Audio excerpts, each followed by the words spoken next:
നെടുങ്കണ്ടത്ത് ബാറിൽ യുവാവിനെ കഴുത്തറുത്ത് കൊലപ്പെടുത്താൻ ശ്രമം. ഇന്നലെ രാത്രി 7 മണിയോടെയായിരുന്നു സംഭവം. കഴുത്തിൽ ഗുരുതരമായി പരിക്കേറ്റ നെടുങ്കണ്ടം കൽക്കൂന്തൽ സ്വദേശി റോബിൻസിനെ കട്ടപ്പനയിലെ സ്വകാര്യ ആശുപത്രിയിൽ പ്രവേശിപ്പിച്ചു. സംഭവത്തിൽ കോട്ടയം സ്വദേശി ഉണ്ണികൃഷ്ണനെ പോലീസ് അറസ്റ്റ് ചെയ്തു.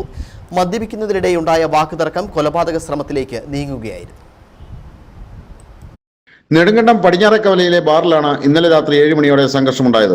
സംഘർഷത്തിനിടെ കട്ടിംഗ് നൈഫ് ഉപയോഗിച്ച് നെടുങ്കണ്ടം കൽക്കൂന്തൽ സ്വദേശി റോബിൻസിന്റെ കഴുത്തറക്കാൻ ശ്രമിക്കുകയായിരുന്നു. സംഭവത്തിൽ കോട്ടയം സ്വദേശി ഉണ്ണികൃഷ്ണനെ നെടുങ്കണ്ടം പോലീസ് അറസ്റ്റ് ചെയ്തു.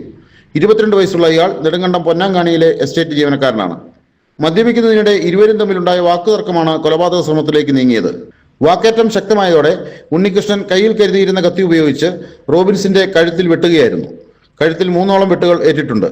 ഉടൻ തന്നെ റോബിൻസിനെ കല്ലാറിലെ സ്വകാര്യ ആശുപത്രിയിൽ പ്രവേശിപ്പിച്ചെങ്കിലും പരിക്ക് ഗുരുതരമായതിനാൽ കട്ടപ്പനയിലെ സ്വകാര്യ ആശുപത്രിയിലേക്ക് മാറ്റി.